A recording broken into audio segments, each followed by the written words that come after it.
Call me biased, but in my opinion, supply and demand is the best forex strategy out there. I've tried loads of different strategies. I've done a lot of back testing, and supply and demand is the thing that was the most consistent for me. And I feel like if it's consistent for me, it can definitely work for you. In this video, I'm going to go over confirmations that I use to get into a trade, confluences I use to get into a trade, whether that be EMAs, daily high lows, or anything else that you can add to your supply and demand trading. But before I get into that, I need to say that I've got a Discord in the description that you can all join. I post my trades in there before I get into them, and every single day I do daily market reviews, breaking down how you could have made money that day, if I lost any money, if I made any money, if I had a break-even day. Complete transparency. You can see everything. It's really good if you want to learn how I trade and just how a profitable trader trades. But first, we need to understand what supply and demand actually is. So we're going to start off with demand. Demand is aggressive buying. So say I'm going to draw the market. Say we're in an uptrend market. Now we know this is an uptrend because we're making higher highs and higher lows. This is a low. We got a high. We got a higher low because this is higher than the previous low. And then we got a higher high because this is higher than the previous high. Now our demand zone would be where these aggressive buying pushes, so this is an aggressive buy push, this is an aggressive buy push, this is an aggressive buy push. Our demand zones would be where these move began. So a demand zone for this move right here would be here. A demand zone for this move right here would be down here. And then a demand zone for this move right here would be down here, and we can anticipate that price would pull down to this zone before taking back off and breaking structure again to the upside. Now obviously the market is never going to be this smooth. Sometimes it does feel like it is this smooth once you understand and backtest the strategy, but most of the time it doesn't look this good. So obviously you might get instances where maybe it staggers. This would be our demand zone here. Maybe it staggers down the zone, and sometimes it might not even reach the zone. It might just tip. So supply and demand is very accurate, but sometimes it can still lose. You're not going to have a 100% win rate strategy. This is demand, and this is where we would be looking to enter our trades. So once it reaches our zone, we'll be looking for entries, and I'll go over that in my confirmations later on in the video. And then we'll have our stop loss. Some people have their stop loss underneath the zone. Some people have their stop loss underneath the candle which reaches the zone. And then you have your take profit, whether that be you going for 1 to 1, 1 to 2, 1 to 3, depending on whatever is profitable to you and whatever you like. This would be our bearish market structure, and a supply zone is basically the opposite of a demand zone. It's just where aggressive selling started. Like I said before, aggressive selling started here and it's come back up to this zone, and we've had more aggressive selling, would have another supply zone here.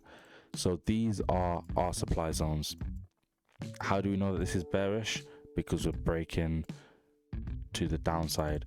We're creating lower lows and we're creating lower highs. So these would be our lower lows. This low is lower than this one, and these would be our lower highs. This high is lower than this high right here. So it's the exact same as demand zones, but it's just reverse. Obviously this is when you're taking a sell in the market, the other one's when you're taking a buy.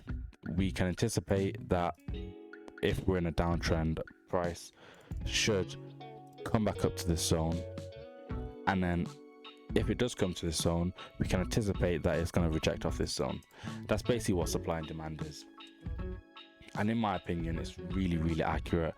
Obviously, you're going to need to backtest this yourself once you learn the full strategy. But, you know, this is just like a basic understanding of what supply and demand is. Okay, now the thing that I like about supply and demand is that you can use any time frame with supply and demand. I know some people that trade on the 1 minute chart.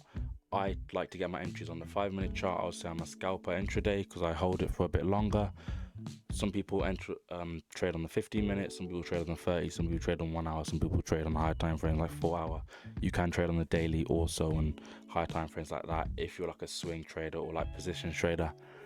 But this is the 1 hour chart, and I just want to go over some zones that we can see.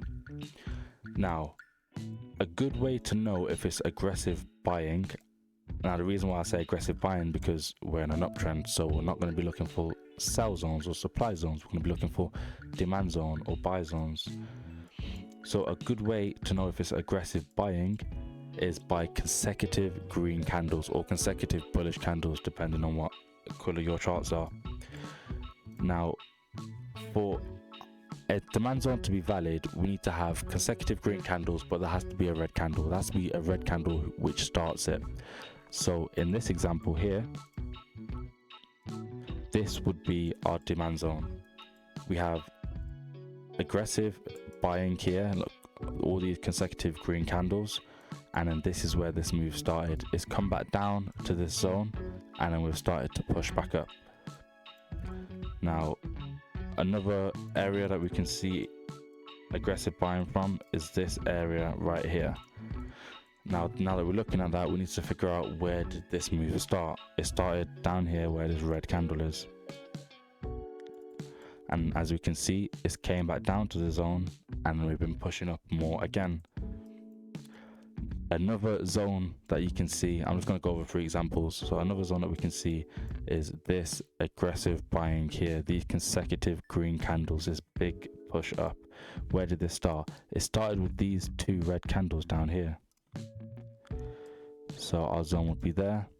You can see it came back down to our zone, and we pushed up. It came down again, and it pushed up. Oh, the market just moves in supply and demand. It's always going up and it's always going down, and it's kind of like in a big range, and it's just about where you catch it. One thing that I add is EMAs.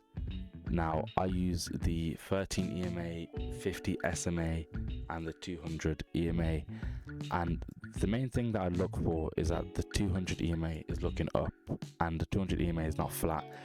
If you get it where the 200 is cutting through price, so say the 200 was there and it was just cutting through like that, I wouldn't really like that trade, to be fair. Actually, maybe there it would have been alright, but say the 200 EMA was cutting through like that, I wouldn't really like that trade. I want us to be above the 200 EMA when taking buys and below the 200 EMA when taking sells. That's probably why this setup won so aggressively in such a short amount of time, because the EMAs were showing that we was in a really strong uptrend. Another thing you can use is daily highs and lows. The reason why I say that is because price often tends to try take yesterday's highs or take yesterday's lows, and it's something that you can use to target. Now, this is our second setup, and this is GU, which is literally one of my favorite pairs to trade. Another confirmation that I use to get into my trades is breaker structure. I really want to have a breaker structure onto my trades. Every single setup that I take has a breaker structure. It needs to have a breaker structure, otherwise I'm not taking it. This trade, you can see we broke structure once, we broke structure twice. This is what I would call a minor breaker structure. I would also say this is a minor breaker structure. These are major highs. So highs like that and highs like this is what I would call major highs. So if we broke something like that, I would say that it has a major breaker structure, and that improves the probability of the trade winning if it breaks major structure and then it comes back down to that zone. Another confluence that I use, which we went over the previous trade, is EMAs. I like especially when taking buys that were above the 200 EMA. So just like this, we're above the 200, I would get my entry in there, stop loss beneath the candle. Although some people, like I said, have their stop loss there, and some people get in aggressive into every single trade. I get in break of the candle, which is another confirmation of mine. I have my stop loss just beneath the candle wick, and I target 1 to 2, 1 to 3.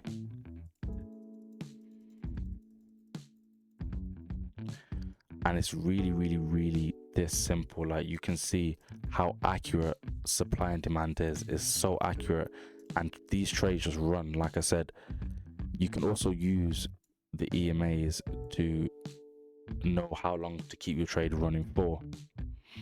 So one way is you can use a 13 EMA. So after you reach your target, you can use a 13 EMA, and then when price closes beneath the 13 EMA, so it would be here, you can exit the trade, and that would be like your full take profit. Obviously in this example it ended up running up more, but you still got like a good 1 to 5, 1 to 6, so there's not really anything to complain about.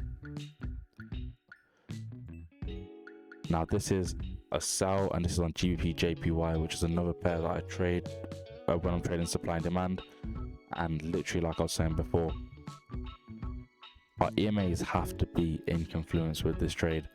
Our EMAs have to be, and we have to have a breaker structure. EMAs in confluence, we can see that we're below the 200 EMA, which is good when we're taking sales because that's what we want. We also have a breaker structure, which is another thing that we want. Now this is a major breaker structure because these are major lows, and we're breaking major lows, and we're coming back up to the zone. I would get in once again at the break of the candle, stop loss just above the candle wick, and I would target, 1 to 2, 1 to 3. Like I said before, it's really so easy. It's such a simple strategy. It's not hard at all. AUD USD, same concept. We have breaker structure. Now this is a minor breaker structure. This is it didn't break, but yeah, that would be these would be major highs, so this would be a major breaker structure. But EMAs are in confluence. We have a breaker structure. Once again, break of the candle, and we target 1 to 2, 1 to 3, whatever you want to go for. It is really simple. Now our last example is on a indice, because I want to show that like it can be forex pairs or indices. Like they're all consistent. You can make money on all of them. Indice, same kind of concept. We're waiting for our EMAs to be in confluence. We have a breaker structure here, minor breaker structure. Also, there's other things I like to look at as well, don't get me wrong.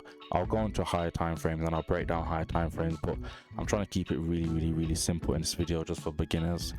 But obviously the strategy is a bit more in depth and there's more stuff that you have to learn.